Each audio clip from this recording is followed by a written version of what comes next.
Assalamualaikum warahmatullahi wabarakatuh. Perkenalkan, nama saya Yustika Widya Sazlina dari kelompok 1 mata kuliah Sosiologi dan Antropologi Hukum yang diampu oleh Bapak Muhammad Zusandri Batubara, MSc. Sebelum memulai materi hari ini, ada baiknya kita membacakan basmalah terlebih dahulu agar apa yang kita dapati hari ini mendapatkan keberkahan dari Allah Subhanahu wa Ta'ala. Bismillahirrahmanirrahim. Di sini saya bersama dengan teman-teman saya ingin mempresentasikan materi yang pertama, yaitu mengenai antropologi hukum tentang asal mula kehidupan. Baiklah, langsung saja kita mulai materi pertama yang dibacakan oleh saya sendiri, yaitu mengenai asal mula kehidupan dalam perspektif agama. Asal mula kehidupan dalam perspektif agama. Seluruh kehidupan berasal dari Allah Subhanahu wa Ta'ala. Seluruh makhluk hidup juga diciptakan oleh Allah Subhanahu wa Ta'ala, terutama manusia. Manusia adalah salah satu ciptaan Allah yang paling sempurna karena dibekali oleh akal dan juga pikiran agar kita dapat melakukan kegiatan ataupun memberlangsungkan kehidupan di dunia ini. Manusia pertama yang ada di muka bumi adalah Nabi Adam alaihissalam yang diciptakan langsung oleh Allah dari tanah, sedangkan manusia keturunan Adam seperti kita diciptakan dari setetes air mani dan segumpal darah. Adapun perbedaan antara Adam dengan manusia dapat dilihat dari proses penciptaannya.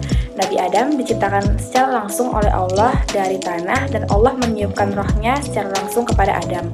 Sedangkan manusia keturunan Adam seperti kita dilahirkan melalui perkawinan antara laki-laki dan perempuan, dan jika perempuan tersebut hamil, Allah mengutus malaikat untuk meniupkan rohnya ke dalam janin sang bayi yang masih berada di dalam kandungan ibunya. Assalamualaikum warahmatullahi wabarakatuh. Nama saya Wahyuni Nasution. Di sini saya akan melanjutkan presentasi dari Saudari Yustika. Pada kesempatan kali ini saya akan memaparkan mengenai asal mula kehidupan menurut perspektif antropologis hukum. Secara antropologis, semua makhluk yang diciptakannya memiliki hukum genetis karena masing-masing mempunyai sifat khusus, berpasang-pasangan, hidup dan mati, baik dan buruknya, dan sebagainya. Dalam perspektif antropologi hukum, penciptaan manusia diatur oleh hukum Tuhan yang fitrahnya. Artinya, semenjak zaman ajali telah ditetapkan. Salah satu hukum biologis manusia adalah berkembang biak. Sudah kita ketahui bahwasanya manusia ini manusia biologis. Misalnya nih, seorang laki-laki dan perempuan melakukan ikatan perkawinan yang mana bertujuan untuk menciptakan atau melahirkan biologis, yaitu bisa disebut dengan anak atau keturunan. Assalamualaikum warahmatullahi wabarakatuh. Saya Wiwiskal Arum dengan NIM 0204191011 akan menjelaskan tentang evolusi manusia. Evolusi manusia adalah suatu proses perubahan secara berangsur-angsur bertingkat di mana perubahan tersebut menjadi bentuk lain yang lebih kompleks dan menjadi lebih baik. Dengan kata lain, evolusi manusia juga dapat diartikan sebagai perubahan sifat-sifat terwariskan oleh suatu organisme dari satu generasi ke generasi berikutnya. Perubahan-perubahan ini dikombinasi adalah 3 pokok utama, yaitu variasi, reproduksi, dan seleksi. Perkembangbiakan merupakan evolusi. Evolusi sudah terjadi sejak zaman Nabi Adam alaihissalam hingga kepada zaman manusia modern hingga saat ini. Evolusi terus melahirkan hukum-hukum yang terus berkembang untuk mencapai kesempurnaan. Assalamualaikum warahmatullahi wabarakatuh. Saya Sari Mahfira, NIM 0204192040. Manusia terus berevolusi mengikuti perkembangan alam semesta. Para antropologi telah melakukan berbagai penilaian bahwa manusia berawal dari masa-masa berlainan sejak zaman primitif sampai zaman modern. Selanjutnya ada teori evolusi. Teori evolusi terbagi menjadi 2, ada evolusi progresif dan ada evolusi regresif. Evolusi progresif ialah makhluk hidup yang berubah dan mampu bertahan atau tidak punah, misalnya evolusi yang terjadi pada burung finich yang beradaptasi untuk mempertahankan hidup. Sedangkan evolusi regresif adalah makhluk hidup yang berubah tapi gagal bertahan hidup dan akhirnya punah, misalnya evolusi yang terjadi pada hewan dinosaurus berkurang dan telah punah dan hanya ditemukan fosil. Assalamualaikum warahmatullahi warahmatullahi wabarakatuh. Nama saya Rini Mardiani, NIM 0204194001. Di sini saya akan melanjutkan presentasi dari teman saya, dan dalam hal ini saya akan mempresentasikan mengenai 7 kaitan antara evolusi manusia dengan hukum kemanusiaan. Yang pertama adalah manusia dalam perkembangannya memiliki pola-pola yang terus berkembang yang bermanfaat untuk mempertahankan hidupnya. Kemudian kaitan yang kedua yaitu manusia membentuk tatanan kehidupan dalam keluarga. Lalu yang ketiga adalah manusia membentuk norma yang menghargai harga diri dan kehormatannya.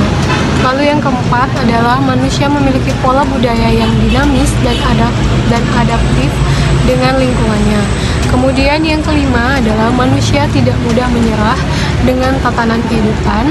Lalu yang keenam adalah manusia menyadari keharusan hidup berkelompok. Dan yang terakhir adalah manusia mewariskan kebudayaan kepada generasi selanjutnya dan mewariskan unsur-unsur biologis kepada keturunannya. Sekian dari saya, lebih dan kurang saya mohon maaf. Terima kasih. Baik, sebelumnya di sini saya akan menjelaskan tentang seleksi alam. Seleksi alam itu adalah proses seleksi oleh alam terhadap bahan-bahan genetika tertentu, sehingga menyebabkan makhluk hidup mampu menyesuaikan diri dengan lingkungan hidupnya. Di sini saya juga akan menjelaskan seleksi alam dalam teori evolusi. Seleksi alam adalah teori bahwa makhluk hidup yang tidak mampu beradaptasi dengan lingkungan lama-kelamaan akan punah, dan yang tertinggal hanyalah mereka yang mampu beradaptasi dengan lingkungannya dan sesama makhluk yang bersaing untuk mempertahankan hidupnya. Dan jika satu spesies mampu beradaptasi dengan baik bersama habitatnya, dan jika habitatnya tetap atau tidak berubah, maka akan dapat diasumsikan bahwa tidak ada evolusi lebih lanjut yang dialami spesies tersebut. Baiklah, adapun kesimpulan dari presentasi kami pada kali ini yaitu asal mula kehidupan manusia dalam perspektif agama, yaitu seluruh kehidupan berasal dari Allah dan seluruh makhluk hidup diciptakan oleh Allah Subhanahu wa taala, terutama manusia. Adapun yang membedakan antara Nabi Adam alaihissalam dengan manusia, yaitu Nabi Adam diciptakan secara langsung oleh Allah dari tanah dan Allah meniupkan rohnya ke dalam jiwa Nabi Adam. Sedangkan manusia keturunan Adam dilahirkan melalui perkawinan antara laki-laki dan perempuan. Sedangkan asal mula kehidupan dalam perspektif antropologis, yaitu seluruh makhluk hidup yang diciptakannya memiliki hukum genetis karena masing-masing mempunyai sifat khusus dan hidup berpasang-pasangan, ada laki-laki dan ada juga perempuan. Evolusi manusia yaitu suatu proses perubahan secara berangsur-angsur bertingkat di mana adanya perubahan menjadi bentuk lain yang biasanya menjadi kompleks atau menjadi lebih baik. Adapun teori evolusi yaitu ada teori progresif yang artinya makhluk hidup yang berubah dan mampu bertahan ataupun tidak punah, dan yang kedua yaitu teori regresif yaitu makhluk hidup yang berubah tetapi gagal bertahan hidup dan akhirnya punah. Kaitan antara evolusi dengan kemanusiaan, satu di antaranya yaitu manusia dalam perkembangannya memiliki pola-pola yang terus berkembang dan bermanfaat untuk mempertahankan hidupnya.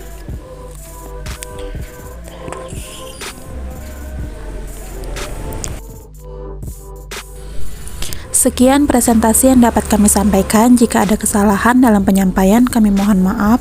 Wassalamualaikum warahmatullahi wabarakatuh.